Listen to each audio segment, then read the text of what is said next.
Hey Who fans, and welcome to the Big Blue Box podcast. My name's Gary. My name's Adam. And we're at episode 126. Whoa. One day, I shall come back. Oh dear, we are in trouble, aren't we? I've reversed the polarity of the neutron flow, so the TARDIS should be free of the force field now. I have the advantage of being slightly ahead of you. Sometimes behind you, but normally ahead of you. But the trouble with time travel is, one never seems to find the time. Change, my dear. And it seems not a moment too soon. Unlimited rice pudding, etc., etc. A meteor storm, and the sky above us was dancing with lights. Purple, green, brilliant yellow, yes! I'm the doctor, by the way. What's your name? Rose. Nice to meet you, Rose. Run for your life. It's more like a big ball of wibbly-wobbly, timey-wimey stuff. Just remember who's standing in your way. Look at the eyebrows. These are attack eyebrows. You can take bottle tops off with these.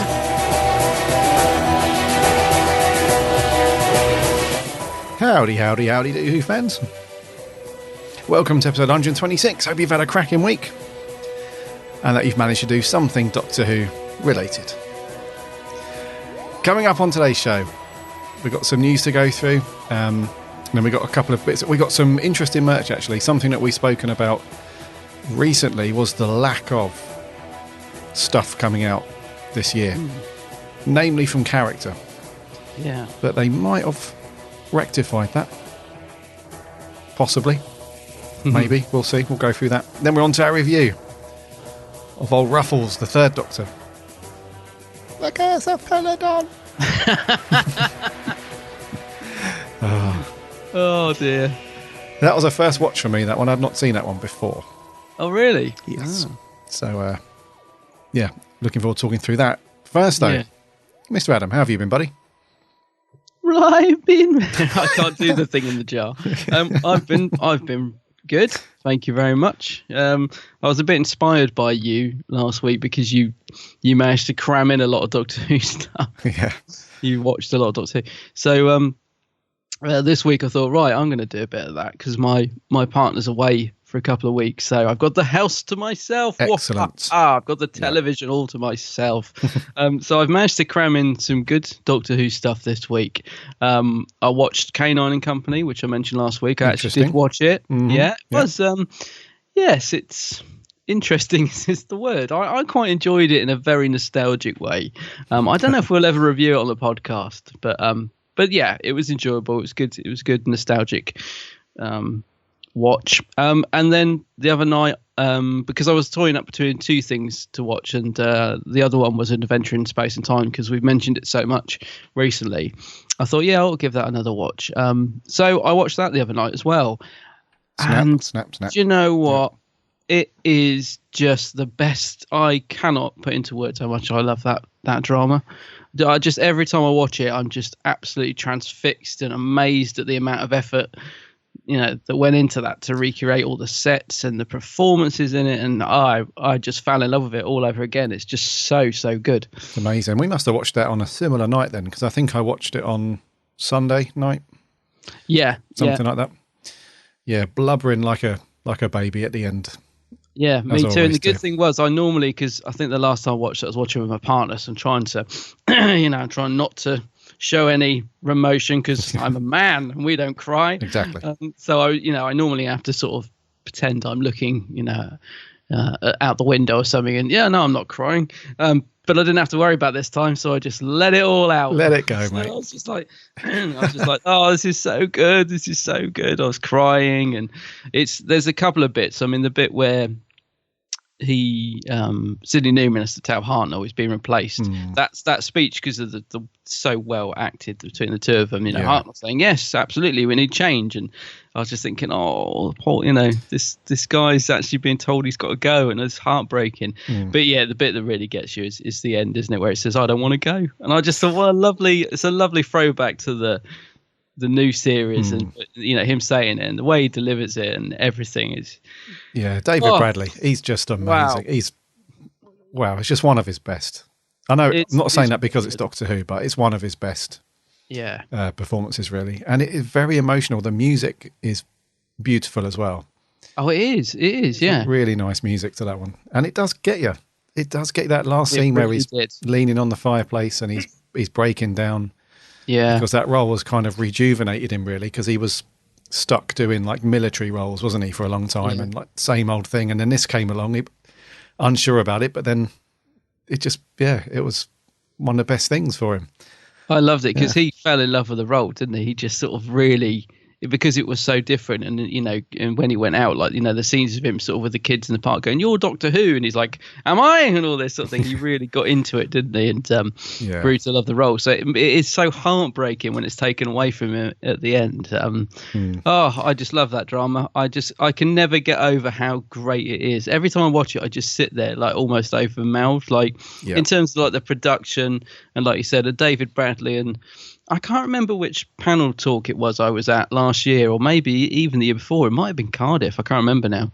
And I can't remember who it was saying it as well. But while I was watching, I was trying to remember one of the companions on a panel talk was saying she didn't think David Bradley encompassed Bill Hartnell. Right. She said he did a really good performance, but he wasn't Bill Hartnell. And I can never remember who it was said that. I was quite shocked because I've always thought he was fantastic as Bill Hartnell. Yeah. But what I like about it is I don't think I think he seems to have made a decision not to. He's not trying to do Hartnell's voice. He's just trying to sort of get the essence of Hartnell rather than impersonation. Yeah. Is what I always think.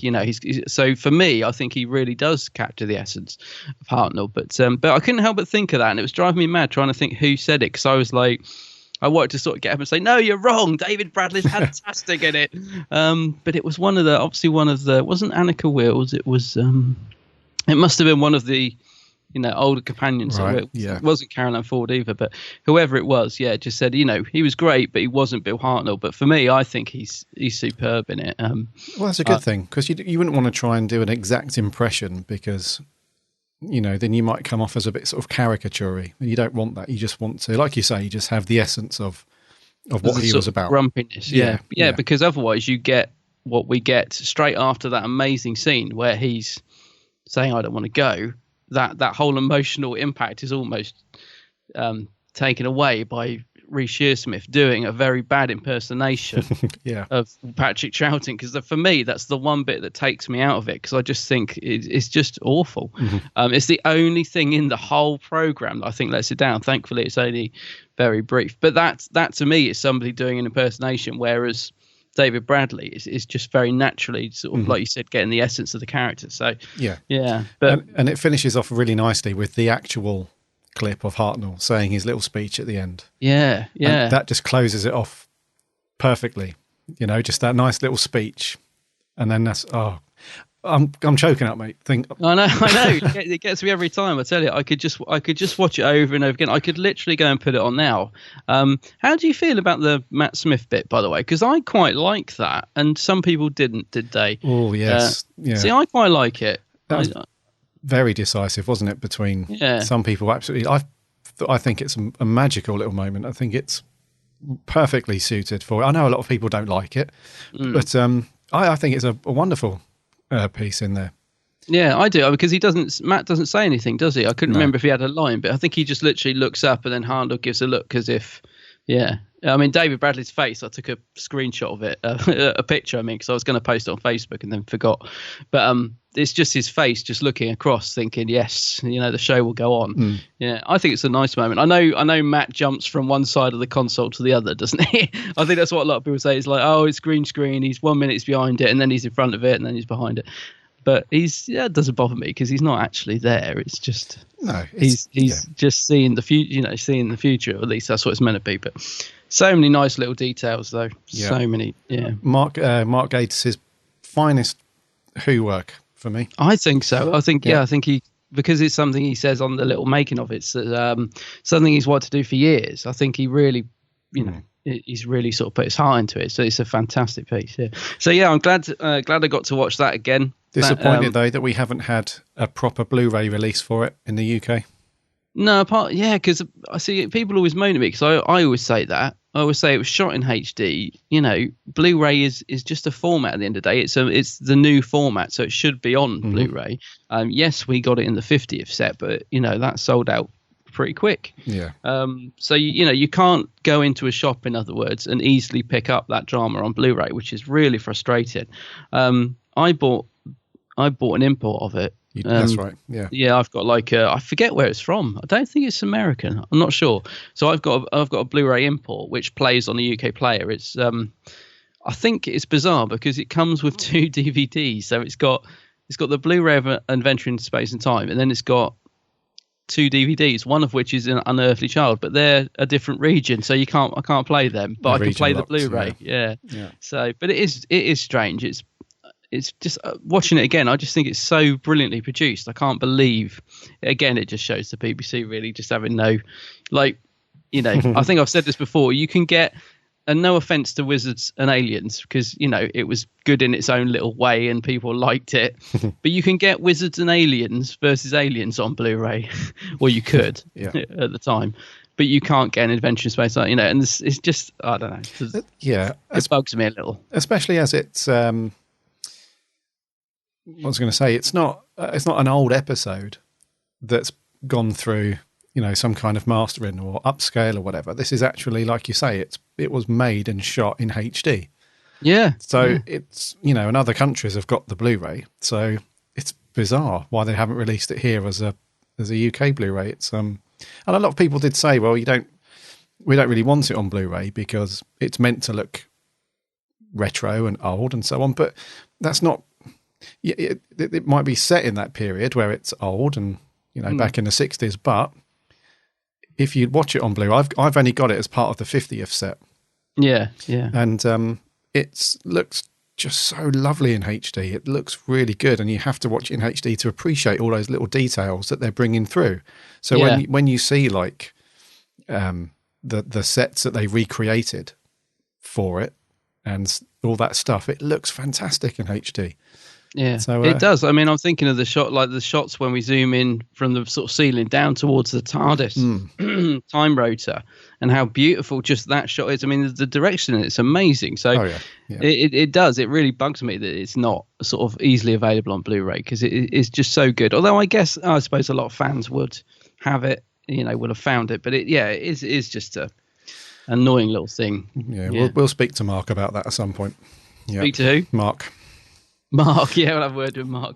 He must have been a bit bemused as well. It's just the BBC, isn't it? The Beeb, isn't it? Yeah. It's the Beeb. So a bit of TV watching, got that all in, so that's all good. And I have I have done something else while my partner's been away. I was told I wasn't allowed something because we're running out of room. It wasn't. It's not cheap, but it was more the fact we haven't got any room. But as I am here on my own for a couple of weeks, so I treated myself to something online, which was here we go. The Robert Harrop TARDIS. Oh yes, the TARDIS, which I have wanted ever since we saw it in the cabinet in at the Doctor Who festival, wasn't it? Do you remember? As soon as I saw it, do you remember dragging me away from the cabinet?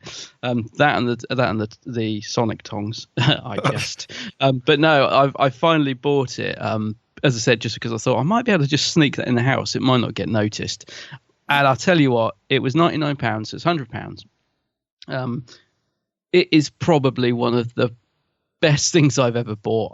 I cannot stop staring at it. It is the piece of, it's just beautiful, basically. It's the most gorgeous TARDIS model. What would you call it? Yeah, model. Yeah. It's what are they made of? Because you've got the Sea Devil, haven't you? Yeah, they're made of, I think, like a polystone sort of resin. I'm not sure about the TARDIS. Is it wood or is it the polystone like the figures?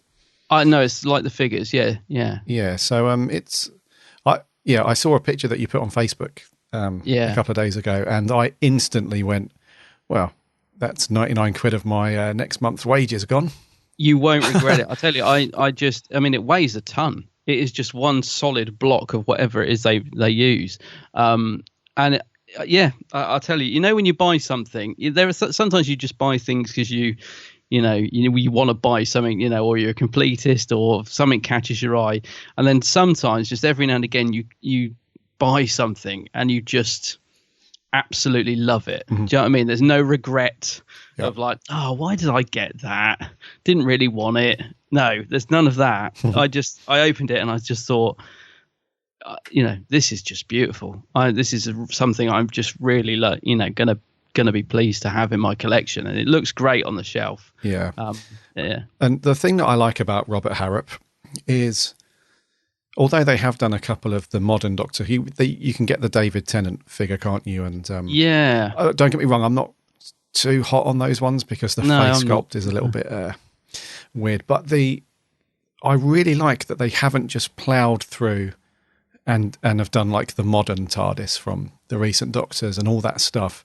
Yeah. Which they could have potentially done as a bit of a money spinner because, especially the Capaldi era that we're in now, there's potentially more money to be made from that stuff because that's more in the public eye at the moment. But I really like the fact that they've just gone back and they've chosen sort of classic Who figures. And this TARDIS in particular, it's... I can only go on the pictures that you've put on Facebook and the pictures off the website, but just the effect, the painted effect on it, and all the tiny little details. I can see your face grinning from ear to ear. I was just going to say, I just cannot stop looking at it. It's all weathered. It's based on the Pertwee TARDIS, so it's that nice bluey TARDIS that he had. It's got the black door sign and it's slightly wonky. The police public call box signs at the top are all sort of weathered, and it just looks amazing. Yeah, I can't stop gushing about it. And they've also got on the front where you've got the actual doors. Just at the top of the doors, they've got these little tiny little wooden. I'm not sure. Oh, that's it. Yeah, the little bits. I know what you mean. Yeah. So all those tiny little details that you wouldn't imagine would be there on a little scale model like this, they've really sort of analysed sort of every angle and detail from the Pertwee TARDIS, and it's I'm completely with you on this one. I think it's one of the best things that they've done. And I'll probably be joining you in ownership of one of these, as long as they haven't sold out. Yeah, well, this is the thing. Because there's been a couple of their figures that I've just sort of held back on, and they are always limited. So I think the TARDIS is 400. The Malice, as you know, I regret not getting. They only made 150 of them.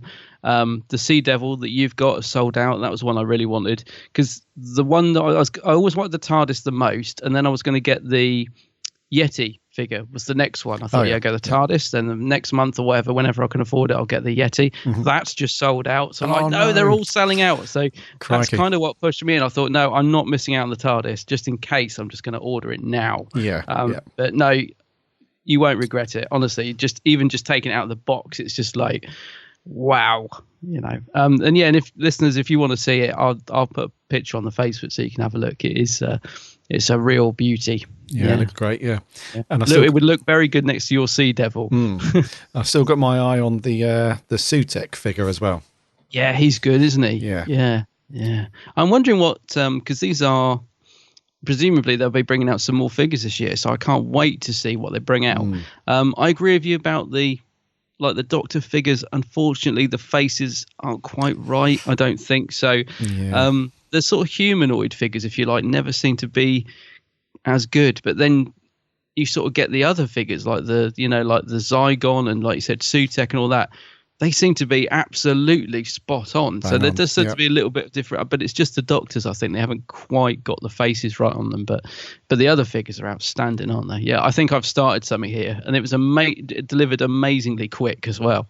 So I'm like, I already want to order something else from them, but must resist. It's not a good thing when I'm on my own. I'm out of control. Because you've got nobody to sort of rein you back in a little bit. No, that's it. I've got nobody here. It's like Doctor and the Donna. You can stop now. Yeah, because I'm like that. I'm sitting there on the sofa sometimes in the evening. I've got my laptop, and all my wife can hear is me going, "Ooh," and as soon as she hears that, she's like, "No." Yeah, exactly. Yeah. Close that laptop because I know you're looking at either eBay or Forbidden Planet or something. Just put it down. And I'm like, "Yeah, but this."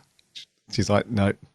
She's not too bad, to be fair. She's not like but she does sort of remind me to be sensible now and then. She's like a torch in the dark. because I'll just be happily clicking away, bosh, bosh, bosh, and it'll be like 1,000 parcels turn up throughout the week, bankrupt and all that. So yeah, but no, I love it, mate. That TARDIS is beautiful. So good purchase on that. Yeah, I am. I'm really happy with it. I have to say, yeah, money aside or whatever, it was I could, when I'm at work, I'll just be thinking, well, it's all good because that's why I have a job. Do you know what I mean? It's like sometimes you just think, oh, why do I have to go to work? But all I'll have to do is think of that TARDIS. I think, yeah, it's all good.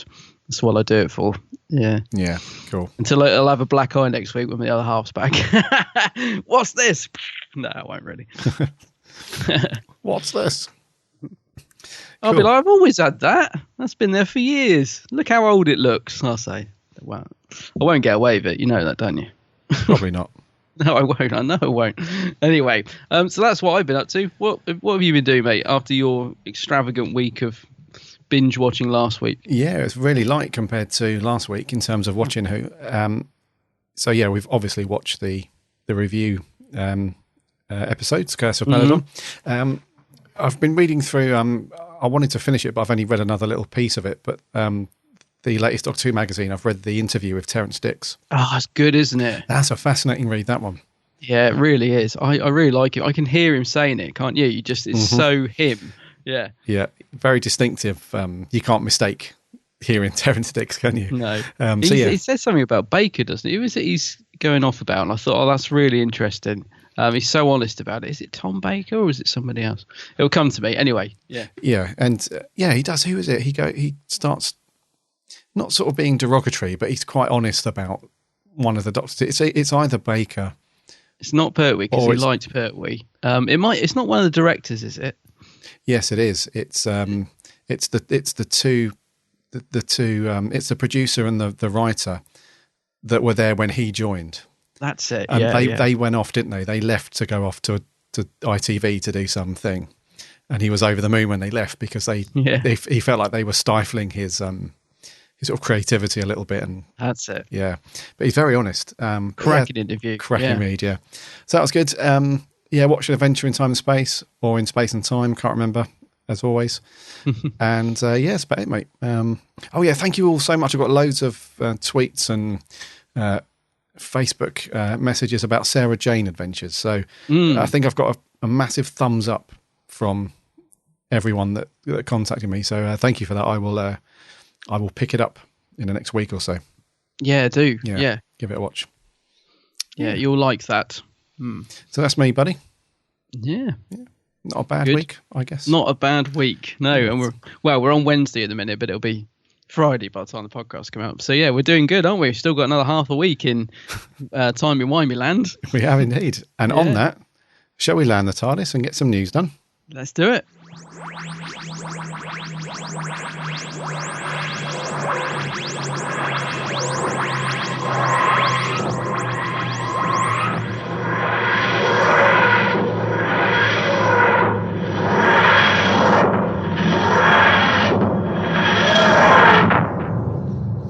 First up, unfortunately, we have to say goodbye to a couple of people from the classic years.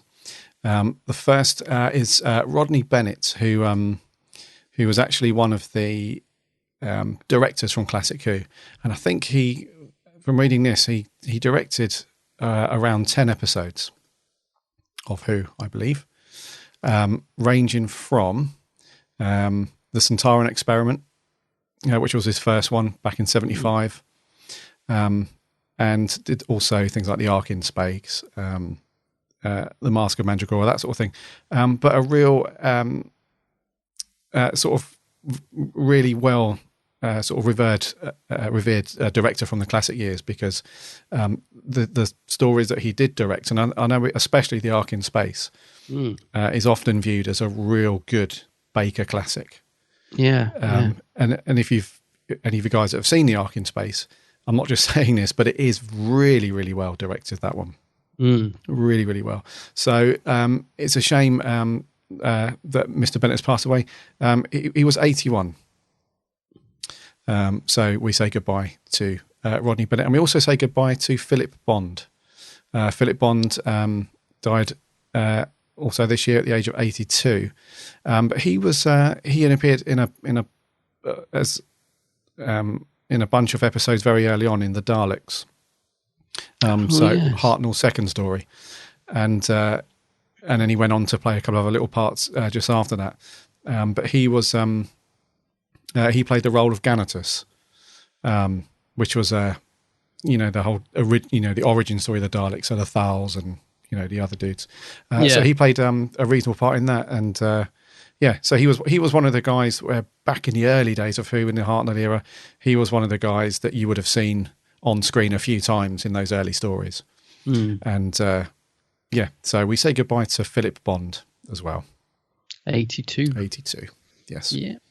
Okay. In other news, those of you that are budding writers, Pseudoscope Publishing are seeking submissions for an upcoming short story anthology, which raises money for charity, and it's called Time Shadows 2. So I think they did one last year, these guys, didn't they? Which raised, it says here, nearly $900 for the Enable Community Foundation. And that was called Time Shadows. The first one. I think we may have mentioned it actually. We did. Way back when. Yeah. So if you want to get your submissions in, the deadline and outline, we'll put a little link in the description, but it's February the 28th that submissions need to be in by, I think. Is that right? Deadline for outlines? Yes, it is. Yeah, for outlines. And basically, they're saying, Time Shadows 2, it's going to explore past actions and future consequences of the Doctor, his friends and enemies, and reflect on how they lived to fight another day, it says. So there's quite a wide scope of subjects you can use as inspiration for your short story. And as I say, we'll put a link in the show notes that will give you a bit more information on how long it needs to be and that sort of thing. So I know a lot of our listeners are budding writers. I'm forever seeing fan fictions being written and planned out on YouTube from a lot of our listeners and stuff. So if you fancy doing that, it's all, as I say, it's all for charity. So it's all in a good cause. And it'd be nice to get something put in there if you feel like you've got a good story in you. So Time Shadows 2. All for charity. It's all for charity. Yeah, and we also spoke a couple of episodes ago about the Penguin book, Doctor Who: The Illustrated Adventures. Also asking for fan submissions for stuff. So there's plenty of stuff out there at the minute for you to get your teeth into. If you're creating artwork or stories or all that stuff, it's a good time to get your stuff in the public domain. Yes. So do it. I think that's going to do for news. Mm-hmm. We have got a bunch of stuff to talk through from characters. So I know the Daleks are carrying a particularly big tray this week. Let's get them in. Merch corner. Merch corner. Merch corner. I don't know whether to be impressed or disgusted. It's a bit rubbish, but it's pretty. It's very pretty. A few weeks ago, we were saying that we'd only seen a couple of figures for the 2017 lineup from character, and I believe it was the 10th Doctor in his tux. That's it. And the 12th Doctor? Yeah, there was like two versions of him, wasn't there? That's right, yeah. Yeah. And we thought, wow, 2017 is going to be a really quiet year then from those guys. However, at the recent Toy Fair, was it New York? No, London Toy Fair. When's the New York one? I was later in the year. So London Toy Fair, character were there, and they had loads of their stuff that they're going to be bringing us for 2017. And it's okay. It looks fairly stuff. A lot of it, with the exception of the Capaldi figure, some of it just looks very samey. Like we've seen this sort of thing quite a few times before, especially things like the Sonics. And the 10th Doctor, it's pretty much I'm not sure if they've changed the sculpt or anything, but it looks fairly similar to the previous 10th Doctors. And the TARDIS interior that they're going to bring out, is that the 9th Doctor one, is it? Well, I think they're classing it as the 10th, but it could be either, couldn't it? Yeah, that looks okay. But if this is all we've got for 2017, it's a tad underwhelming for me, mate. What do you reckon? It's what about the Capaldi figure? Doesn't look too bad. I think the Capaldi figure is a big improvement on the last one. It's, to be honest, it's the only thing out of this whole bunch that I'm really excited about, or even will buy, maybe excited about a bit of an exaggeration. But no, I think they've done a good job with the Capaldi figure, because the last one that they did, they didn't get the face right on it. I mean, he looked so miserable. I don't know if you ever saw it. I did, yeah. But this one, it looks, the face sculpt looks decent from the photos. There's 2 variants of it. They're both pretty good. There's sort of one in checkered trousers, which I quite like. The 10th Doctor in tux, I mean, a lot of people seem to like this figure, but it does nothing for me. To me, the body sculpt looks just like the Pertwee figure that we got in the B&M sets last year. With the bow tie, with Tennant's head stuck on it. I don't think it is, but that's what it looks like. So, yeah, I'm really underwhelmed by this, because the rest of it is just stuff that we've had before. We've got the 10th Doctor Sonic, which has been reissued God knows how many times. We've got the journal from, what's the episode? The one where the Doctor turns human, Family of Blood. And so his journal. That's right, yeah. Which is really nice, actually. The only thing is, I've got this.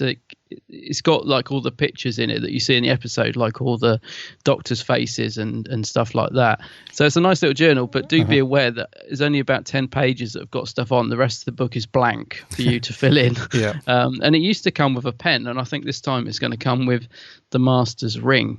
So, yeah. So a slight variation on that. But again, I'm sure that's all been out before.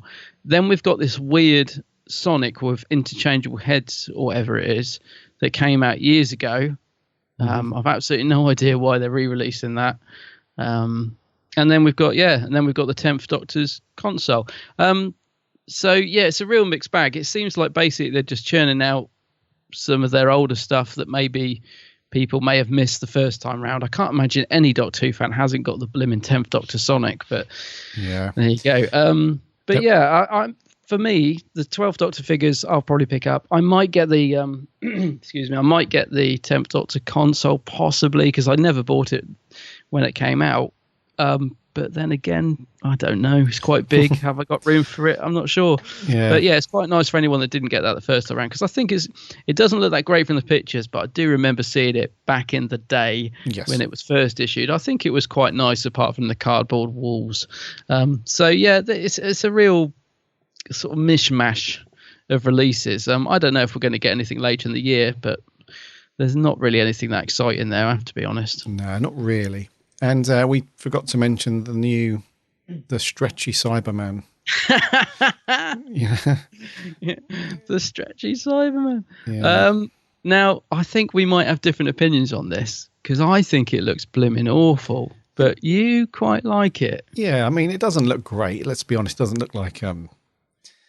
Wow. But you can take his arms and legs and you can stretch them really, really. It's like the old Mr. Stretch. Yeah, Stretch Armstrong. Yeah. Remember that? Yeah. It's that kind of thing. I think it's just something different, really, rather than churning out another Cyberman figure.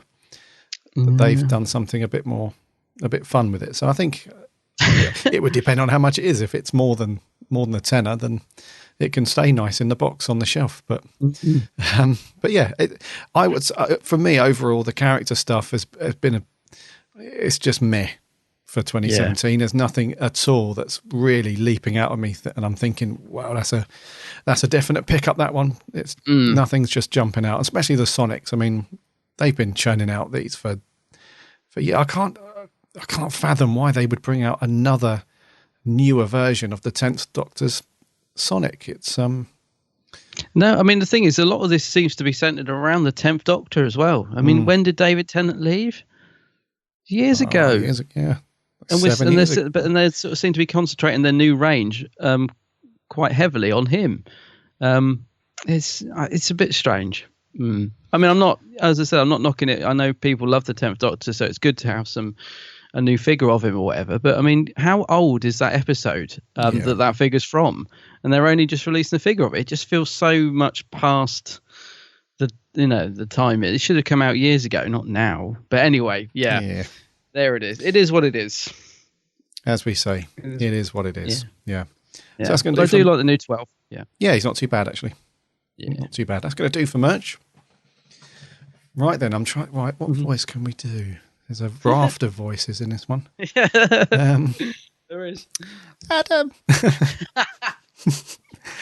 What are we going to do this week, buddy? I'm imagining you now with a really big collar, in a jar. Well, I'm just going to say, Arun, Arun, Arun, Arun, Arun. It is, of course, the Curse of Peladon. What are you doing to Arcturus? Someone has disconnected a vital part of his life support system. I'm trying to save him. Now, please, leave me alone.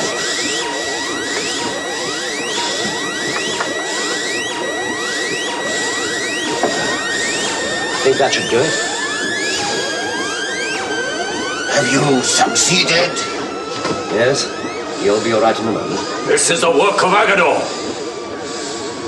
This is the work of a skilled technical knowledge.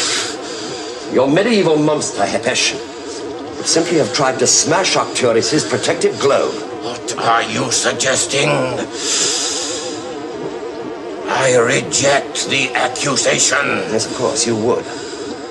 But nevertheless, you can't deny that you do have the necessary technical knowledge. The technology of Centauri is competent enough. And so is that of Earth. Ooh. The Third Doctor there essentially saying, I'm busy, bugger off. Pretty much. Pretty much, yes. Right. The Curse of Peladon. This was out in Feb. It finished the end of Jan until start of Feb 1972. Wow, before I was born. Aye. A nice four-parter from the Third Doctor era. Directed by Lenny Mayne. Written by Brian Hales, with Terence Dix overseeing the script. Hey. Plot on this one, it's quite simple. The planet Peladon is about to join the Galactic Federation. The only part of this story I'm not too fond of because it sounds too Star Trekky. But they're on the verge of joining the Galactic Federation, and so a bunch of delegates turn up in order to oversee the joining of the Federation. However, there is treachery afoot because one of the king's supposedly trusted advisors, Hepesh, is basically sabotaging the whole thing because he's very old and set in his ways and doesn't want to have this new fandangled way of their planet being involved in the Federation. So he's basically he's trying to publicize the supposed return of their the Curse of Agador, which is a beast that will turn up to kill them all if they don't renounce their want to join the Federation. So the Doctor and Joe kind of pretend a bit naughtily to be the representatives from Earth, and they obviously uncover the plot, save the day. There are a few people. There's a couple of people that die in this one along the way, but yes. That's essentially the plot. And what do you reckon to this one, mate, then, overall? So did you say earlier this is the first time you've watched it? Yes. Oh, right, okay. It's probably only my second time, maybe. Okay. I watched it when it came out. And when we put it on the list, I remember saying to you, wow, I don't remember that one. It's got that thing with the one eye, the green thing in it, with the funny voice. So yeah, it felt almost like the first time I was watching it. I really didn't remember much. I thought it was an okay watch. It's never going to be one of my favorite stories, this, I don't think. I wasn't blown away by it. There are bits of it I like. I do like the actual storyline itself. I think is quite interesting, and certainly different for Doctor Who. It makes a change to have, rather than an invasion and all that. It's quite nice to have this sort of almost political storyline, but not too shoved down your throat, if you know what I mean. Yes. So I found it an okay watch. A little bit hard going at times, but I thought performances from some of the cast were good. The main cast mainly. Yeah, so just a bit in the middle, really. I just it got to the end of it and I thought, yeah, that's okay. I enjoyed it. Wouldn't put it up there as one of the best in the Pertwee era, but it had some good stuff going on. Yeah. What about you? Okay, I would class this one as a gem. Really? Of the Pertwee era. I thoroughly enjoyed this one. Did you? Yeah, like you, I wouldn't put it up there with the absolute best of Pertwee. However, I don't consider it too far off. I thought it was a really, really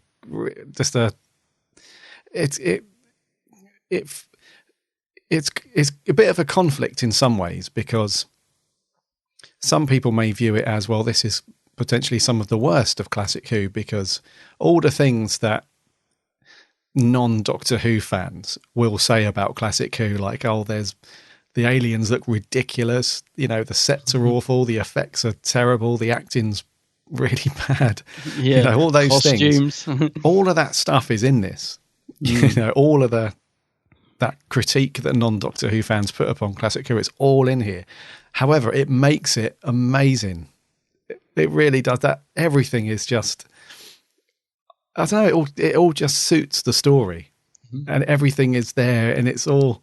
And one thing I do like about it is, in some Classic Who episodes, when you do have a bit of an oddball alien in it, and there is maybe somebody doing a bit of an odd voice, or there's a really bad set that's built, sometimes you can see in the actors' faces that they're potentially not taking it as seriously as they could be, because they know it's all ridiculous.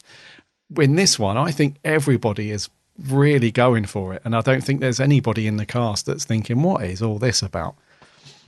No, that I will agree with that. I think one of the notes I made is, how on earth are they keeping a straight face? Because they do seem to be really invested in the story.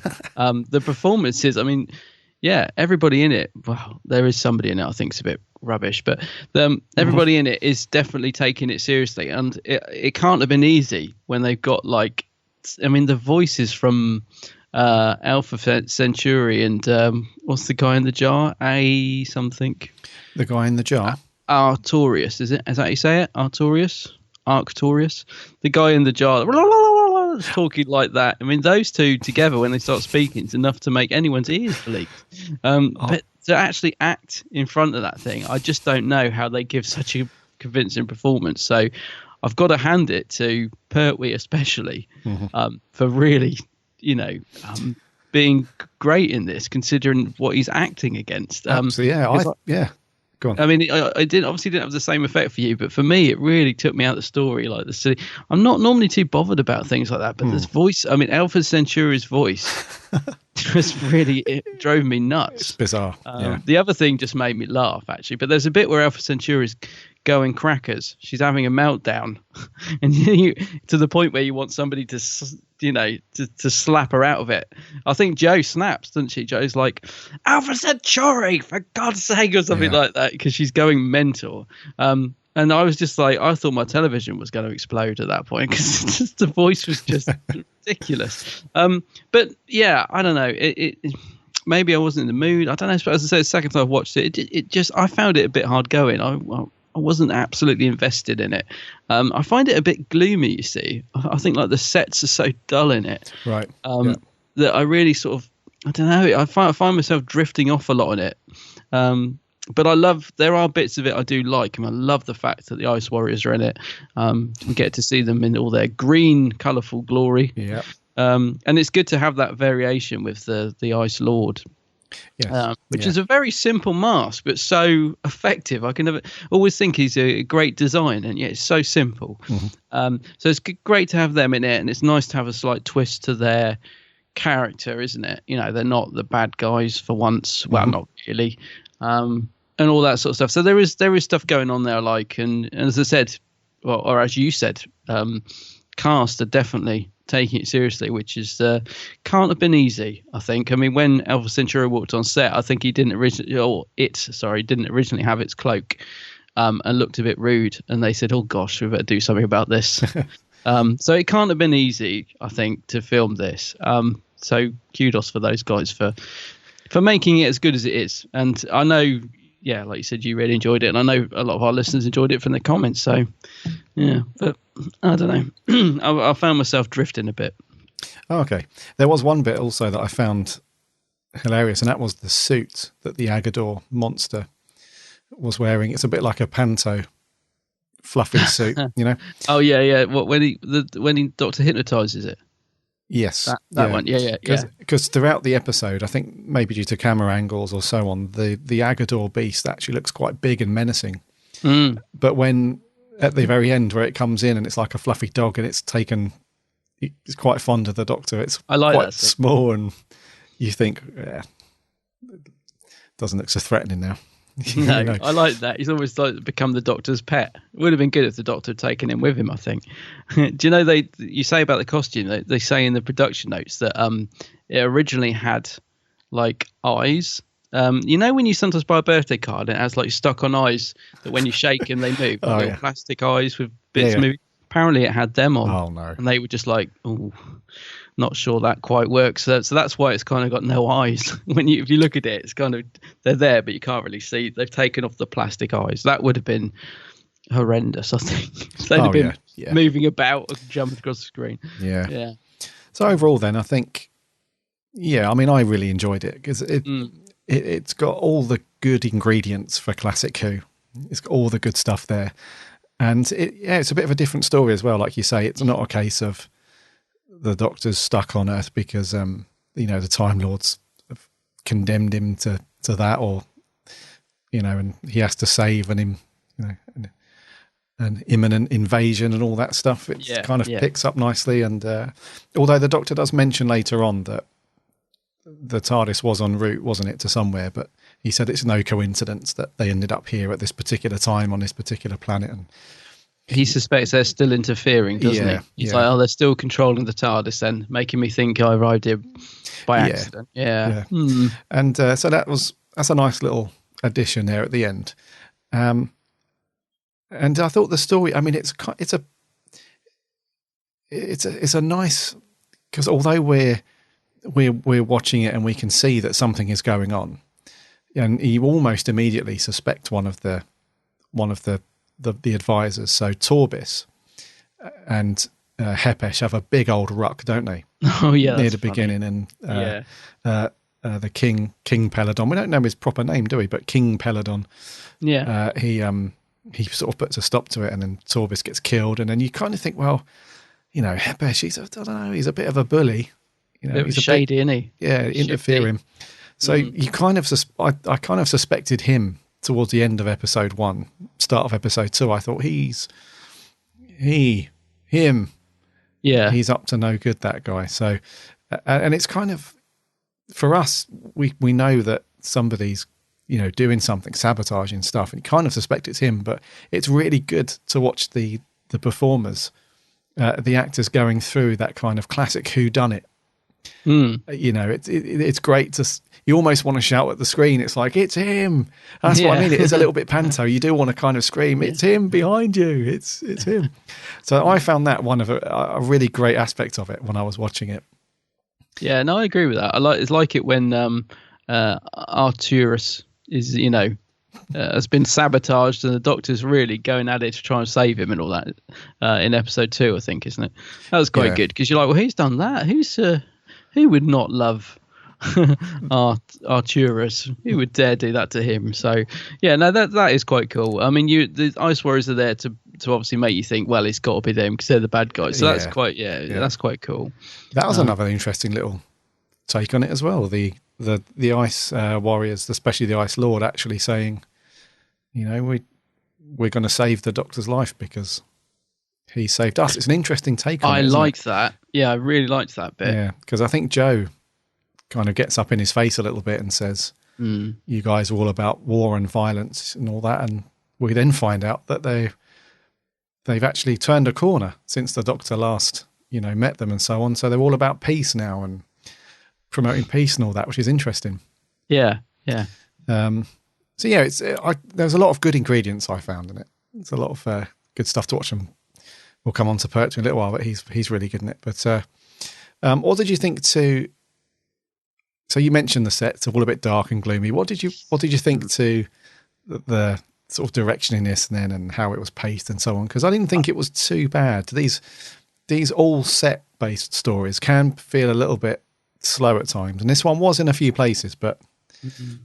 Who was the director? Lenny Mayne. Did you say? Yeah. Yeah. I thought the direction was very flat. I think that's one of the things I found made it hard going. I thought, because the sets are very dark and gloomy and they look cheap, but that's nothing new to Doctor Who. I mean, as I said, that doesn't bother me in the slightest, but I don't think they were utilized particularly well. I mean, the way it's shot is not very exciting, I didn't think, but I love the design of the statue, for example. So there are bits in there like, the statue of Agador, I think is a very simple but quite scary looking thing, so I like that.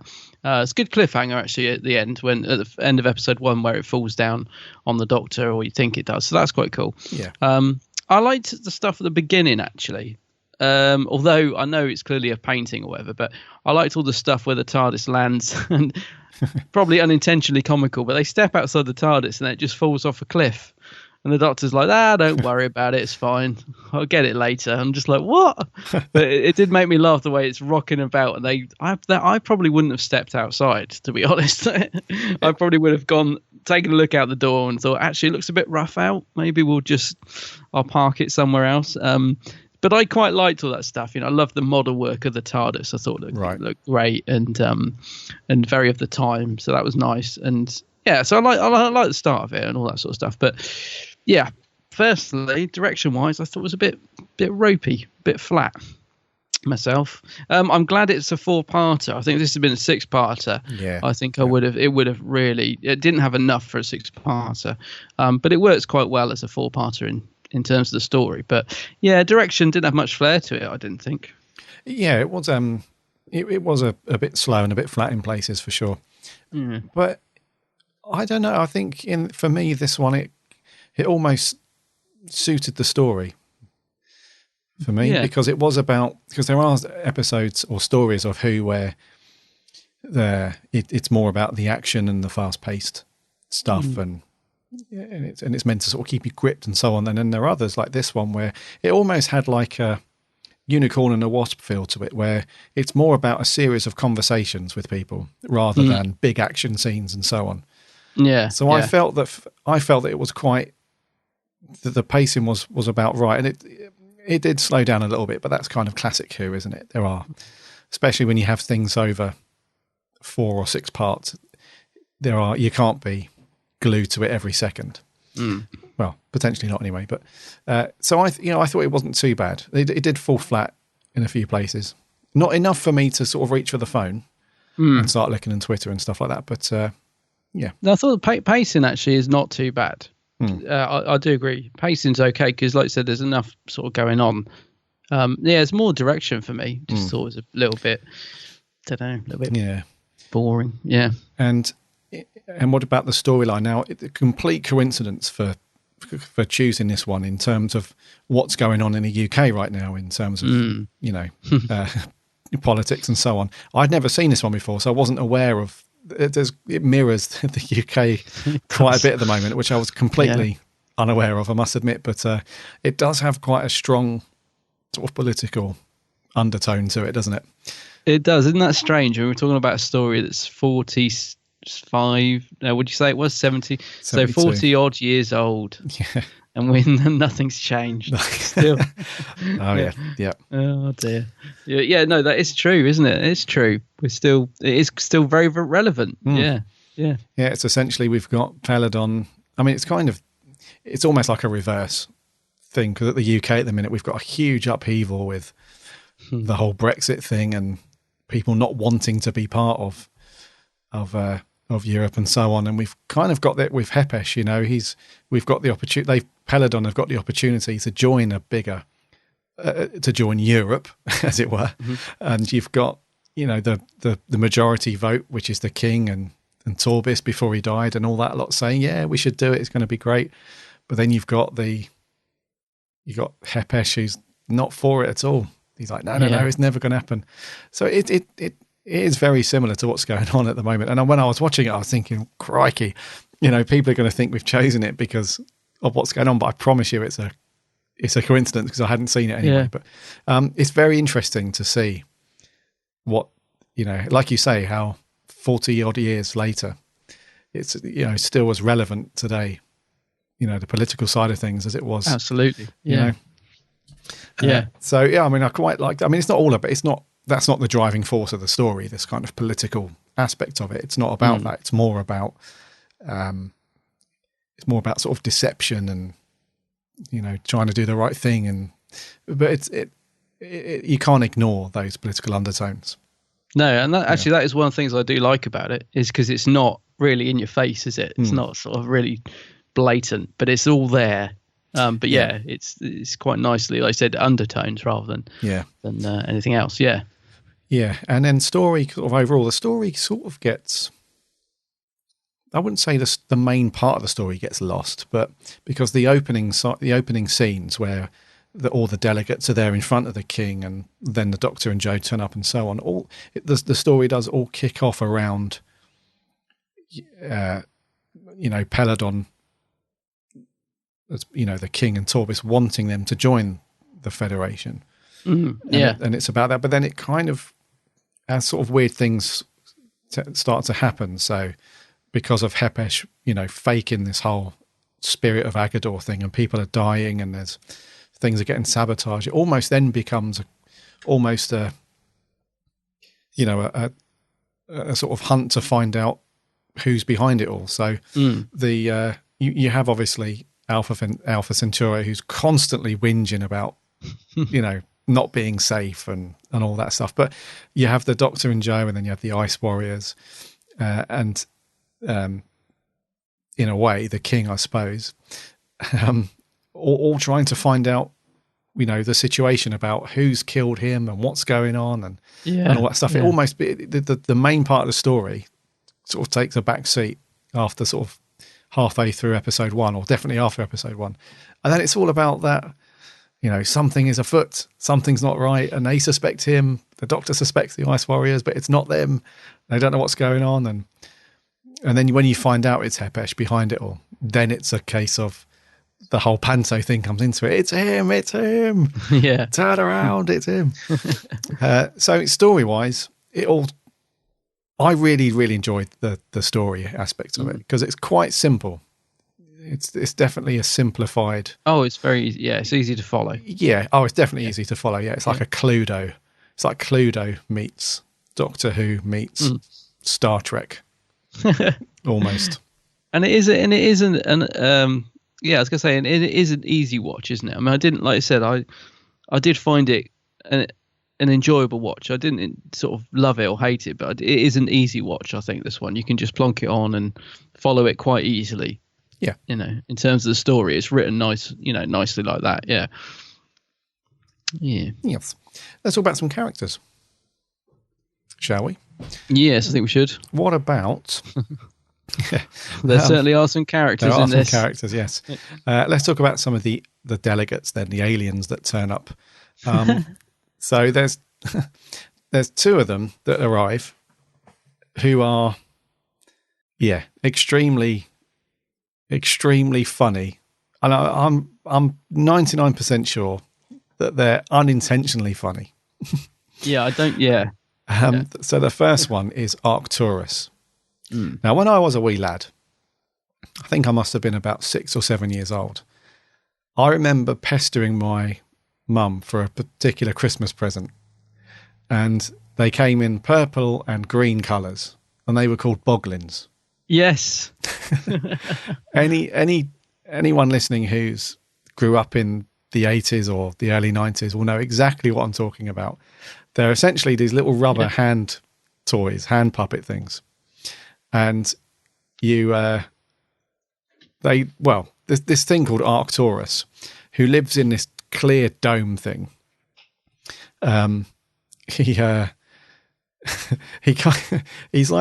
looks like a cross between like a typical skull that you would see in like a science room at a school or a museum, that's been covered in sort of green goo and rubber, and these funny little arms that stick out, and his eyes are fixed. So because of the budget and so on, the budget and so on, it just makes his face look ridiculous. So if you've seen boglins before, if you've never seen them, just Google, just put 80s toys, boglins, whatever, and you'll see exactly what I'm talking about. But the eyes, because of the budget, the eyes don't move, so it looks like this sort of constantly stunned little green gooey skull thing with these funny little rubber arms sticking out. And he's in like a acrylic plastic dome thing, and that's got like green water sort of, running out the top and so on. And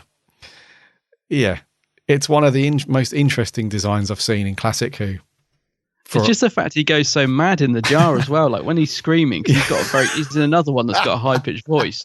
He's going mad in there, isn't he? I do remember those toys. I had one on my desk at work. I don't know where it came from. Someone just put it on the desk. This is back in my old job, actually.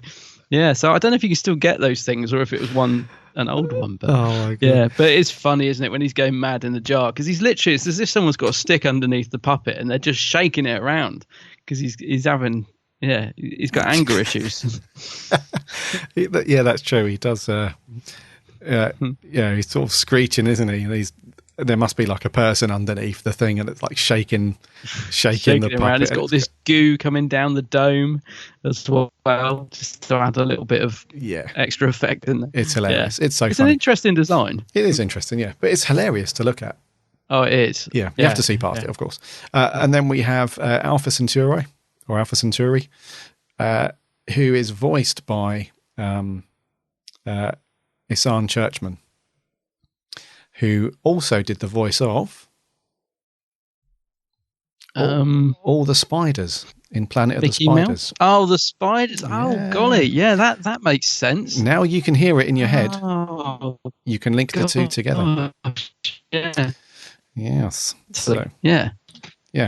Now, this is an interesting choice, this one, and I know that you're going to agree with me that it's completely ridiculous. Yeah. For a minute there, I thought you was going to say it was good. Yeah, I do. I every time I watch it, I just sort of think, when they were sort of going for this, why did they think that was a good idea? Because it is ridiculous. It's ludicrous. Yeah, it is. And I thought I'd heard it all when I heard the voice of Light in Ghostlight. I thought that's an interesting character choice there. But then after watching this, it's like, well, it's completely normal in Ghostlight now. But it's very, very odd.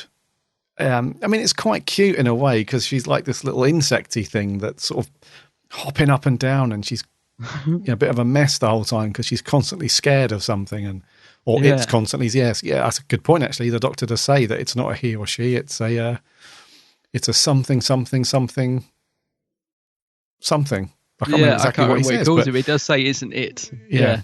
So it's a very interesting direction to go with this character. It's anyone that's not seen it, and you plan on watching it, you will have to pause it for a few minutes while you pick yourself up off the floor after you stop laughing. It's really, really funny.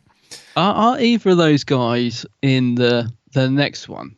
The Monster of Peladon. The Monster of Peladon. Because I don't know. Did you go on and watch that one, or because I didn't? But, no, I didn't know. But I will do at some point. I'm pretty sure that Alpha Centauri's in it, in the Monster. Right. I'm just wondering because they would have preserved the costume, wouldn't they? So I'm just wondering because the eye looks like it's starting to get a little bit battered by the end of the episode. But I'm just wondering, did it survive to the making of? It did, yeah. So she's in it, is she? Oh, she is, yeah. It's voiced by the same person as well. What's it called? The Monster. The Monster of Peladon. Yeah. Arcturus is not in that one, but the Ice Warriors are back, and Alpha Centauri and Agador's back, and but yes, Hairpish, of course, is not because he's been killed. He got a tasty backhander, didn't he, off Agador? That's quite funny though, because the Doctor just lets him ravish him and then just slowly sort of says, "Oh dear, that didn't mean that to happen." It's like, well, you did kind of unleash him. You did, yeah. You sort of led him in and then let him have a tear up, and then he's like, "Oh no." Oh, look what he's done. He basically does all the, the Doctor uses him to do his dirty work for him, basically. Yeah. And then just sheepishly goes, "Oh dear." Yeah. Well, I would have grabbed him by the scruff. Well, put his nose in it. He does grab him by the horn at one point. He leads him away. Excuse the expression. Yeah. I'm just looking at a picture of the Monster of Peladon, and it's a still from it. Yeah. So yes, it looks like the costume did survive. It looks like it's even the same cape. I don't know. Anyway, I may have to go on and watch that at some point. I'm kind of intrigued, although I hear it's not as good. Yes. So a lot of people are saying it's not as good, but I don't know. I have watched it, but years ago. Can't remember. Yeah. Okay, let's talk about the Ice Warriors then. So we have a standard Ice Warrior, don't we? Mm-hmm. Who is called Sorg, I believe. Sorg. And then we have the Ice Lord. Or an Ice Lord, and he's called Islir. Yeah, I was not sure. He sort of Islir. Yeah, something like that. Yeah. And I like these dudes in it because I was very surprised. I thought that they would be up to skullduggery and all sorts of nastiness, being Ice Warriors and so on. However, they actually play a key part in keeping the Doctor alive because they, there is the one thing I do like about it is when the Doctor first sees them, he immediately the shields go up. Yep. And then afterwards, when he's talking to Jo, he says to her, they're not to be trusted. They're bad people. And then they have a bit of a face-off, don't they? So that clip that I played where Arcturus he's been sabotaged, his little, mobile unit, whatever he travels around in. And then the Ice Warriors come in and they see the Doctor and they immediately think that he's the cause, he's been tampering and all that. So there is this sort of confrontation between the two of them. But then, it's because the Doctor does save his life near the beginning. So when the statue of Agador crashes to the ground, it's the Doctor that's noticed it and pushed him out the way. Yeah. So he saves them, and then they obviously recognise that later on. They say, the Doctor saved my life, so, I will reciprocate. But I do like that confrontation between them, but they're also that kind of mutual respect towards the end.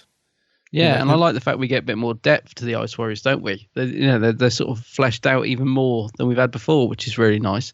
It just occurred to me, actually, the Doctor does also save Arcturus, but he doesn't repay the Doctor so kind, does he? He tries to shoot him at the end of episode 3. I just realised that.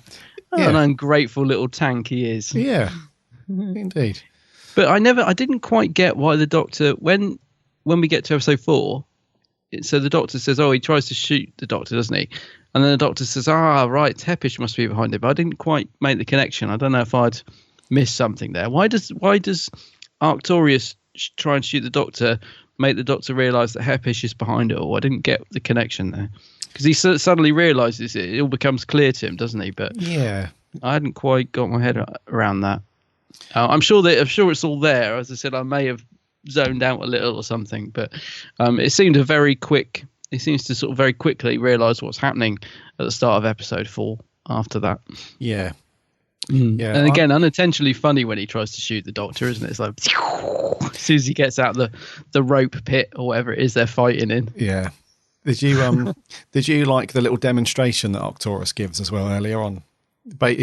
Where Alpha Centauri and Arcturus are in their room. I assume they're sharing bunks, but they're in their room and Hepesh is in there and Alpha Centauri's banging on about, are we safe, all the rest of it. And that's when she's going mad. Yeah, and Arcturus is like, I've got this. And then he basically says, check this, gets his laser out, melts a statue, and is like, what are you worried about? Hepesh is like, oh, cool, I'll leave you to it. yeah, I did find that funny. Yeah, just that little demonstration, as if to say, like, just watch this. Out. Just watch this, really, I've got this. And then he ends up getting battered anyway. I was going to say, maybe he should have tried that when he was getting sabotaged. Where was his laser then? That's what I thought, I thought, well, old Billy Big Nuts at the beginning, like no one's going to take me on with this laser. And then before we know it, he's got wires hanging out and he's going. Oh, dear. Yeah, I hadn't thought of that. Yeah, forgot about that. No. Oh, God. So, yeah. So I like back to the Ice Warriors. I like those dudes. Yes, they're very good in it. It's interesting to see them in colour as well. I mean, they do look good. I mean, like you said, a modern audience would probably be like, "Oh God, what a terrible suit" or whatever. But I think they look good. I like the design of them. Yeah, Yeah. One thing that is interesting actually is the audio So on this one, whenever there's scenes with the Ice Warriors in it, it's kind of dominated by Islia. You know, he talks like this. All you can hear is that hissing sound all the time. Even when he's not talking, they sort of leave the mic on and it picks up because the actor's obviously breathing in that style as well the whole time.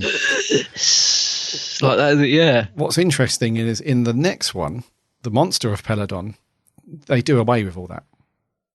So you don't hear all the hissing and all the breathing and everything like that. But I thought that was quite creepy. It is creepy. It's almost like a Darth Vader-y thing. You know, you hear the breathing all the time, and it's quite cool. So, Ice Warriors, check. Yeah. Good. Let's talk about, before we get on to the trio of Paladonian people. I like Paladonian, yeah. Let's talk about the incredibly stupid soldier. The one that can't speak. One that can't speak. And Grun. He's very, very, not very good with the whole putting across urgency with somebody. He just waves his arms around a lot. He's like, oh! Yeah. And it's quite sweet that the Doctor sort of forgives and forgets. So after he gets thrown in the pit and has to fight Grun, after that, the Doctor just seems never mind about it. He's, because he tells Grun to come with him, doesn't he, to go and get Agador towards the end. Yeah. But so yeah, I mean, Grun, I can see why that character's in there, because he's meant to be just like the big dumb brute muscle-bound soldier that's got no brains but just does as he's told, because he's not got the IQ of like the higher ranking people on Peladon. So he's just a big buffoon of a soldier. But I don't know why they make the character be that way. I don't know why that was needed particularly. It's a bit weird, isn't it? Yeah, I mean, I don't know. Who's the guy? Gordon St. Clair playing Grun. That's right, yeah. Yeah, he doesn't, I mean, he's okay. I mean, when they're having that fight, it's quite good to see the Doctor getting deep down and dirty. I mean, he does actually have a proper good old scrap, the third Doctor, doesn't he? Although it's half the time it's a stunt double. It's a stunt double, yeah. It's probably, who would it have been? Stuart Fell or someone like that. Probably. But anyway, yeah, but it's quite a good little scrap they have in that rope pit, isn't it? Like the Doctor does properly get stuck in. He does. There's no messing around. The old Buffont's getting ruffled, and I was disappointed though that we didn't see the Doctor in a headlock or something, and then he's doing the big Wurzel Gummidge. Bulbous eyes. Boss-eyed, bulbous eyes. Oh yeah, he doesn't do anything. He doesn't do anything, does he? No, he doesn't do anything. No, that's true. I hadn't thought of that. But no, there's none of that. Yeah, but he does have a good old ruck though. He does have a good ruck in this. Yeah, he doesn't back down. And I thought the end of that fight was hilarious, where he just essentially ducks out the other way, and his head goes through that square in the rope.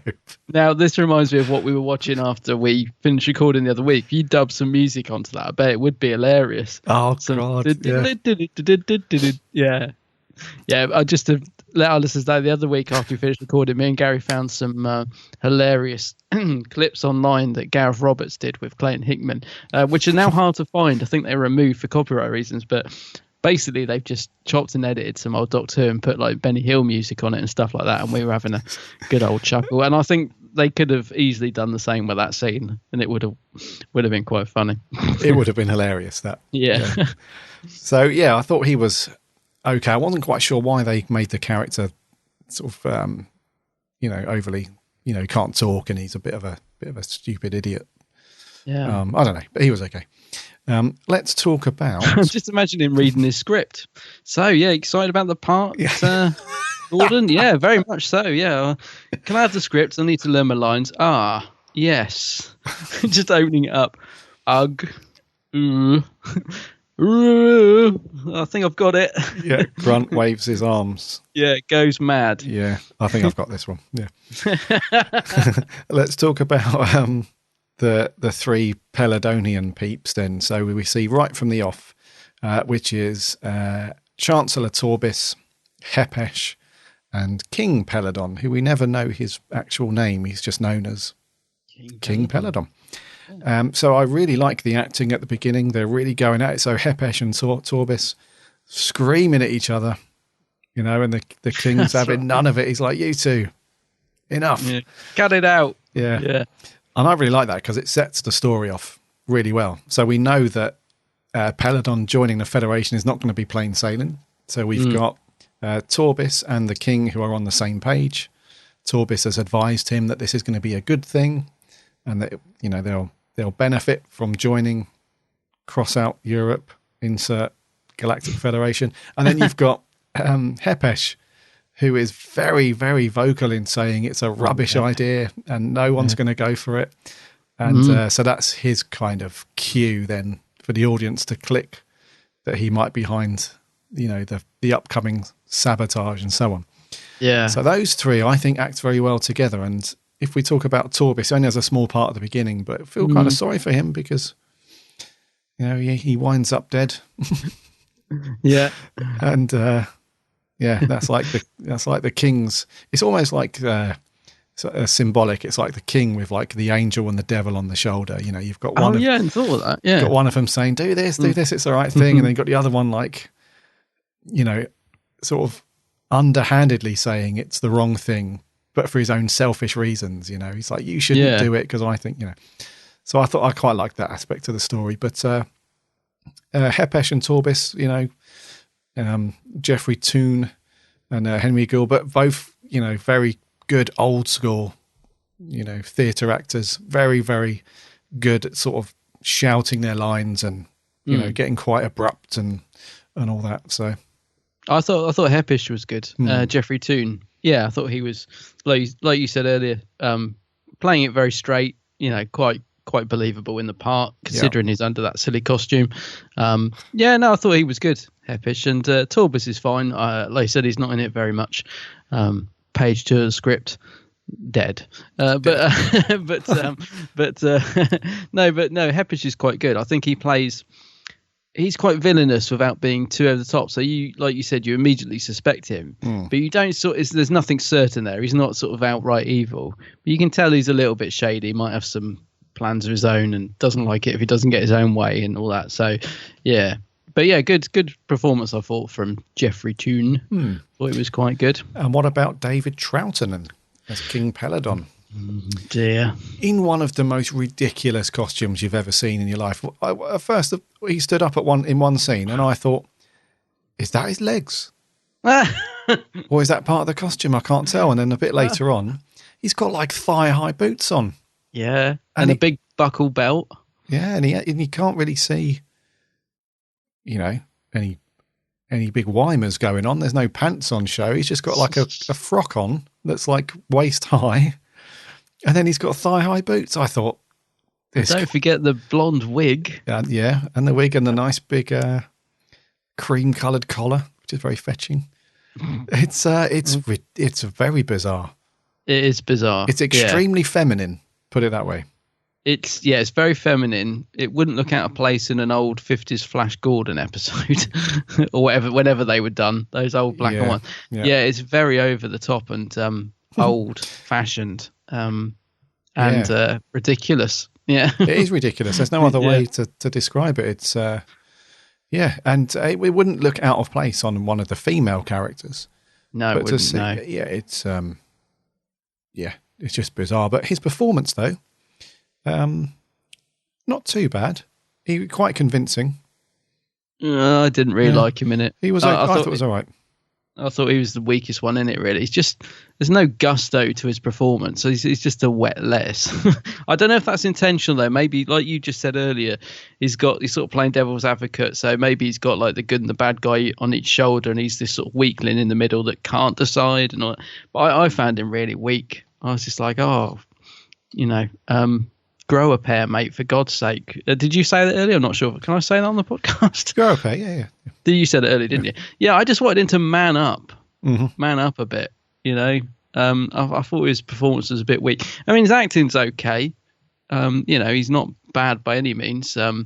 It's funny because he's sort of got that Patrick Troughton, obviously he's got that sort of wispy voice, a bit like Pat Troughton as well. Yeah, So, yeah. You can tell he's Pat's son. But yeah, I don't know. I just thought he's a bit weak in it. I don't know if it's the character or his acting. I'm not quite sure. But he's just a bit. I didn't really warm to him. I just wanted him to sort of man up and do something. Like even in episodes 3 or 4, whatever it is, when he's getting, I think the bit you're on about when he stands up and he's trying to, have a go at them, and he's just so weak. I'm just like, no one would listen to him. So for me, he's a bit. He's the sort of weak link in it. Well, maybe that's the point of his character. Maybe he's been brought up as like possibly a king that's had everything done for him, and he's got these advisors around him, so he doesn't really have to make too many decisions and stuff like that. So when it comes to the crunch, and he has to decide, he's not used to, having to go through that without people around him to say, because he only ends up with Hepesh, and he's a baddie. Yeah, that's true. It's a good point, actually. Yeah, maybe he's supposed to be a bit weak, but yeah, I don't know. He didn't do anything for me in this. I thought he was okay, to be fair. I thought he was quite convincing as the constantly under pressure king. Never, doesn't know what to do, and he's trying to, he's taking advice from people. He doesn't know what to believe at one point, and he was okay. Yeah, he's all right. Yeah, not bad. Jo Grant. Great. Katie Manning. She's brilliant in this. Oh, she really is. She's totally grown into the part by this point, isn't she? I mean, she's just really great. I love Katie Manning, Jo Grant. Probably one of my favourite companions, actually. Yeah, and she has a pretty decent part in this one as well. Yeah. She's quite key because the doctor sends her off on these little missions, which is quite good. Mm-hmm. Not one of these doctors that just confides her to a room, tells her not to wander off and all that. He's like, no, you go and do this. And I mean, what does he introduce her as? The Princess of TARDIS or something? The Princess of TARDIS, yeah. Yeah, quite nice. There was one bit actually where the doctor's doing something and he tells her not to go and do that. It's extremely dangerous. But other than that, he's happy for her to go off and do some reconnaissance stuff. She breaks into the Ice Warriors' chalet and has a look around. She has a good old chat with the Ice Warriors, actually, about the doctor. That's what I like about this. You get to see a bit more. They give her quite a bit to do, but also Katie gets a bit more. Because, early on as the companion, she's a little bit like, she does sort of follow the doctor around and was very often written as, immediately gets into trouble. And like in this story, she does get to be a bit feisty and she stands up to the Ice Warriors. And I think she acts all that really well, actually. That's what I meant when I said she's grown into the part a bit. Yeah. And I just think she's really, really good. And she is quite key to the story, and the king's all over her. He's like, yes. Oh, he is, isn't he? Yeah. Yeah. He's only known her 5 minutes, and he's like, stay here. We'll get married. Yeah. The whole thing's wired. She's like, no. I think she is tempted, though, a little bit. I think that when the doctor asks her at the end. Actually, there aren't many women in this.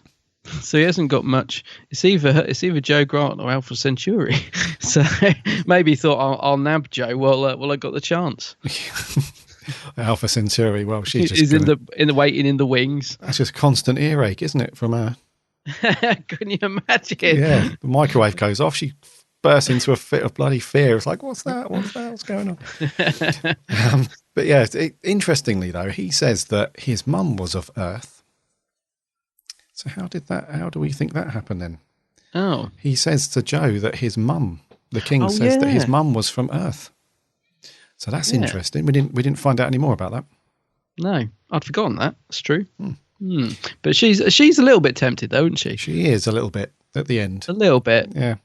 The ending's really funny, actually, when they say, like, let's go off and watch the coronation of the king and stuff. Yeah. And then the real representative of Earth turns up, and they're like that. Like a Scooby-Doo moment where they sort of backtrack back out into the corridor silently, and they do the off. Yeah. Nice moment that. I liked that. I thought it was a good little way to end it. Yeah. Yeah. And the doctor then, Mr. Pertwee. Yeah. Very good in this, isn't he? I think, again, for him just to act the way, as well as he does, opposite some of the stuff in this story, I think just shows how good he was. And I love Pertwee's doctor when he makes things. And that thing that he uses to hypnotise the monster when he's singing his little Venusian lullaby. Oh, yeah. Arun. I just... That's what I love about Pertwee Doctor. Is he's very gadgety, makes stuff. Great moment when he hypnotizes Joe unintentionally as well. I love that little scene. That's what's great about Pertwee Doctor and Joe Grant, Katie Manning, is that those little moments that we have between them and in every sort of story just make them such a great pairing. I think it does. Yeah, this sort of uncle looking after uncle figure. To Joe, I think is really charming. Yeah, but he's great in it. Really like Pertwee in this one. Yeah, he's good. He's a really good Doctor as well, Pertwee. He is. Fantastic Doctor, and he has some great little scenes as well. I agree with you as well. I really like that he's a tinkerer and a fiddler of things, and I think they tried to bring a little bit of that back with Capaldi, didn't they? So in his TARDIS, he has like a workbench in Capaldi's TARDIS, doesn't he, where he's got loads of bits I like that. But they never really, he doesn't really do that in the same way as the Third Doctor. He doesn't tinker and reverse polarity and do all that stuff that he did. But it's but no, I think Pertwee's great in this. Got no complaints really. Actually, someone pointed out in the comments the other week when they were talking about how the Doctor used to check on the TARDIS before they leave. Like in Unearthed Child, said, "Hang on, we haven't checked the readings before we leave." Yeah, and I think Pertwee does that at the start of this story, if I remember correctly. So well, let's check what's out there first. Let's not go blundering out there, which is ironic, really, considering that they then walk out and the TARDIS falls off a cliff. But he does actually say at the start, "We better check," and I do like that as well. I like the fact they're very gadgety. Yeah. They like all the sort of instrumentations on the TARDIS and all that. So yeah, he's very good at that. Before we move on to scores, I really like the opening scene where I know they didn't have a lot of money to do it when they're on the side of the cliff and all that, but they've got like a nice matte painting of the what is it, the palace or the citadel, castle, whatever it is, up the top of the cliff, and that looks quite cool. And when the Doctor and Joe are climbing up the cliff and they've got the lightning strikes and they've got a massive wind machine, it looks like, because they're being blown up. I thought that was really, really good. Yeah, I liked the intro. Yeah. I like the start of it as well. With next to no money. It's good. It did look good. Anything else you want to mention, buddy, before we get on to our scores? Only that I think we may just have found our future cosplay for the next convention we go to. I think one of us could be Alpha Centauri and the other could be Arcturus. I can't say his name. Yeah, can you imagine us going to convention as that? Oh, mate, do you know what? You could get your gobble box or whatever he's got. What's he called? Boglin, yeah, get a Boglin off eBay and just put him in a dome. It'd be fantastic. So look out for us at the next convention in our cosplay. You won't be able to miss us. I'll tell you what, mate, I wouldn't. I don't think I could do Alpha Centauri because having to keep up that voice for the whole time, that would be draining. No, you can be Arcturus. I'll be Alpha Centauri. Oh, okay. What can I use for the head? See if I can find a lampshade or something, or a fish bowl. I'm sure you can fashion something up. I'm sure I can. Yeah. Nice big. Rip the curtain down later and make a nice cape. Ah, perfect. Yeah, perfect. So there we go. We're sorted for cosplay. Did you notice the King's upgraded costume at the end, where he goes off to do the coronation? He's got that huge silver collar. Oh, yes, purple. I did notice that. Very flash. Collars are very in on the Peladon, aren't they? Yeah. Yes, I did notice that. Very nice. Very nice indeed. So nothing else, mate? No, we're all good.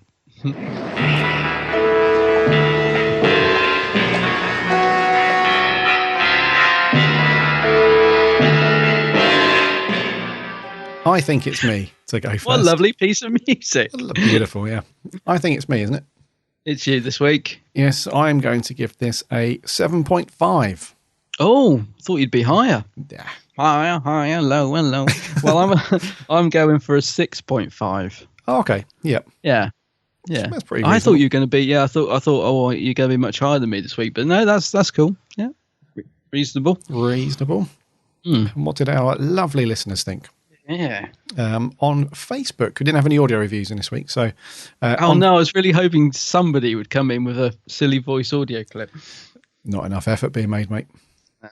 That's the problem. Yeah. Right. on Facebook. I thought you were going to do a voice then. Lewis Palmer. You were gearing up for something. Lewis Palmer says, Alpha Centauri is the best thing that has ever graced planet Earth. All hail Alpha Centauri. He says, anyway, it's impressive at creating a lived-in world. It's one I return to as it's an easy watch and Pertwee is excellent and it's highly compelling. There's a really nice scene with the Doctor and Joe near the end, which always makes me smile. The lullaby to Agador is fantastic. Somebody on YouTube actually added lyrics to the tune of the song, and it sounds really cool. We'll have to check that out. Let's find that. He says, there are some really interesting and great aliens in this one. The aforementioned god that is Alpha Centauri. The Target novel has some cool illustrations which are worth looking at, especially during the fight to the death. Overall, it's a great slice of Pertwee, 8 out of 10. Oh, right. Big fan there, Lewis. Yes, he says, but let's never speak of the sequel they made a couple of years later. Oh, dear. Oh, I'm kind of intrigued to see it, though. Sammy Satine says, so the Third Doctor and Joe arrive on a planet Peladon, who are looking to join the Galactic Alliance, but someone is sabotaging their efforts.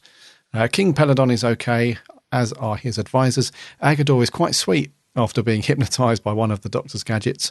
The Doctor needs to make more gadgets, damn it. Yes. I like Alpha Centauri, and it's nice to see the Ice Warriors. Jo is good. She investigates, and it's lovely to see the Doctor's genuine affection for her. Pertwee is excellent. Ruffled self. Love the cape. She gives it an 8 out of 10. Oh, high score. Cheers, Sammy. Jeff Waddle says, it's all a bit of an oddball story. Yes, we know it's an homage to the EU farce, and as such, that's enough in it to hold your interest. The lack of money to spend on the special effects or aliens gets in the way, but it's better than the 6-episode snooze fest, which comes later. Alpha Centauri is just a small, can't say the word, in a ripped, can't say the word, though. 7 out of 10. Check out our Facebook page if you'd like to see what he says. I always ruin this surname, so I'm very, very sorry. Maria Kalatocho. I'm hoping that's correct. Anyway, Maria says, I love The Curse of Peladon. What's not to love? It's great seeing the Ice Warriors in colour with that marvellous hissing before they speak. Inverting it and making them the goodies is a nice twist. It's quite a lot of lightness in the script with Joe and the Doctor, which is nice, but there is one bit where he tells her to be just do as I say, there's a good girl, where I might have told him off. King Peladon obviously fancies Princess Josephine from the off, and I quite like his conflicted king role. There's Hepesh and Torbis fighting for the king's attention, Alpha Centauri like a dizzy aunt, and it's a murder mystery. I quite enjoyed the politics of it all as well, and it makes a change from just aliens invading. The fight was great to watch too. Good old Terry Walsh. Oh, Terry Walsh, of course. Stunt double. Yeah. Joseph Howarth says, love this story. It's honestly one of the best stories to showcase the Third Doctor's relationship with Jo, which I consider as a father and daughter type relationship, further proving that they're one of the best TARDIS teams in the classic series.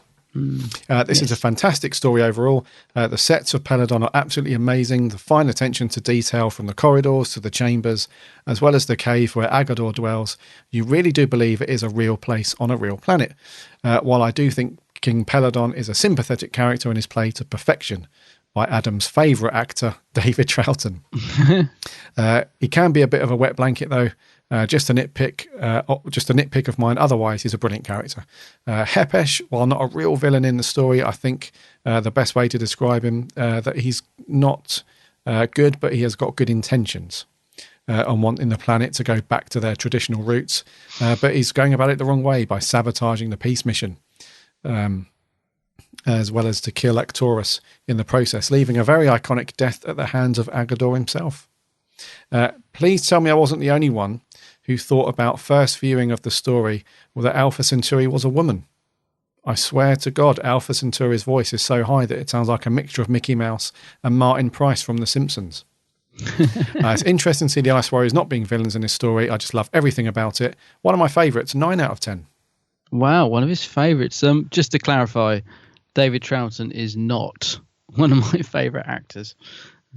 After a very vicious stage door meeting. Anyway, moving on. Yes, and to just to pick up on Joseph's point there, I I think quite a few times I referred to Alpha Centauri as her or she, which is incorrect. Here. So yeah, apologies. Yeah. Grant Smith. The show could do with a sequel where Peladon debates leaving the Federation as an allegory for Brexit.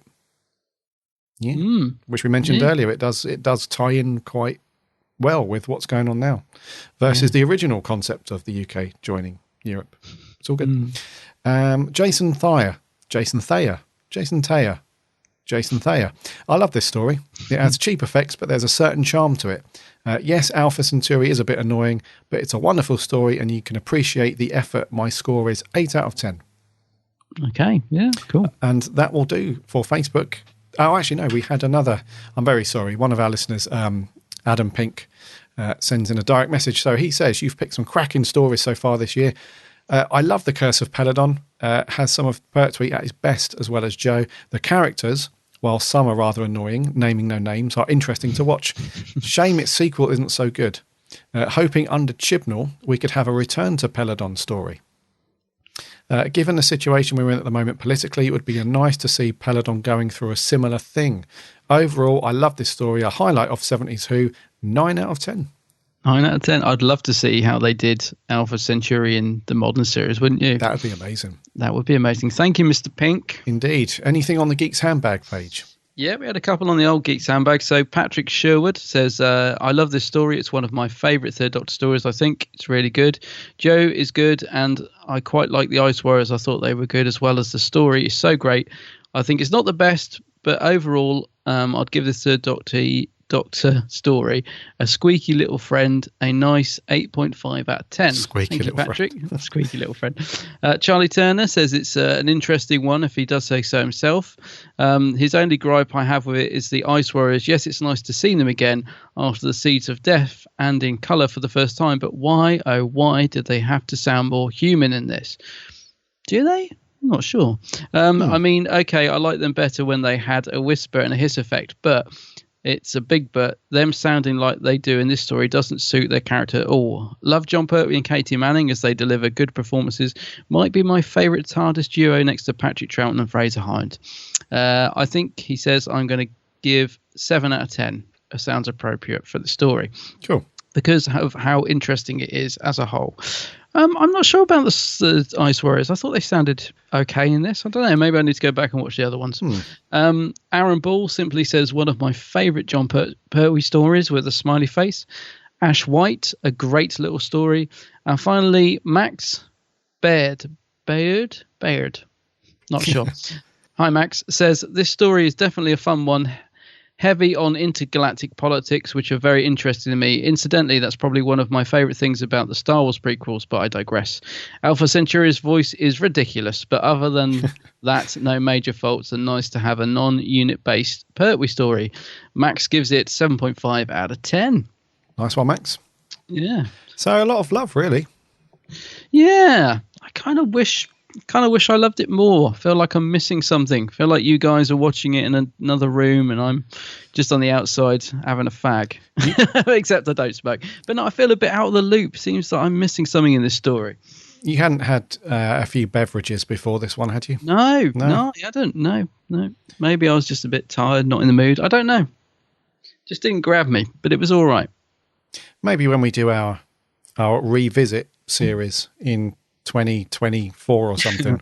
Yeah. Maybe when we watch it again, we'll view it differently. When we both are actually in a cryogenic chamber. And we look like Arcturus. Yeah, doing the podcast. I reckon that's going to do for you. So thank you so much, as always, for sending in your thoughts on our review story. And I think we're going to do there for 126. Yay.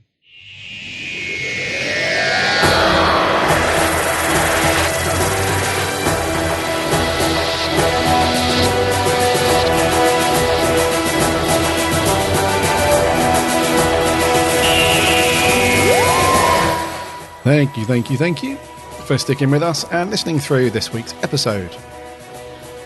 Thank you all for sending in your thoughts and reviews. Some pretty good scores for The Curse of Peladon. Yeah. Pretty good. Yes, I am now intrigued, as you are, buddy, on the on the sequel that came later, The Monster of Peladon. Yeah, although it's the 6-parter and everyone says it's really boring, but I am a little bit intrigued. Yes, just to see if Alpha Centauri is as ridiculous. Is it the? I assume it's the same actress doing the voice. I mean, we'll get to it eventually. We'll get to review it, but yeah, she's still alive. You know, she's 91 years old. Is she really? Yes. Oh, wow, that's good. So yes, some good stuff. Remember the submissions that Time Shadows 2 are looking for. We'll put a link in the show notes to that. So if you are a budding writer, then do get your stories over, and you'll get that in print. Which is good. And if you end up picking up any of the character stuff that they're launching this year, do send us your pics. Let us know what you think of them. Yes, indeed. Head over to our website, www.bigblueboxpodcast.com. You can listen to all of our previous shows on there, plus you can link off to all the social stuff and give us a like and a follow and all that stuff on there. You can also link off to iTunes.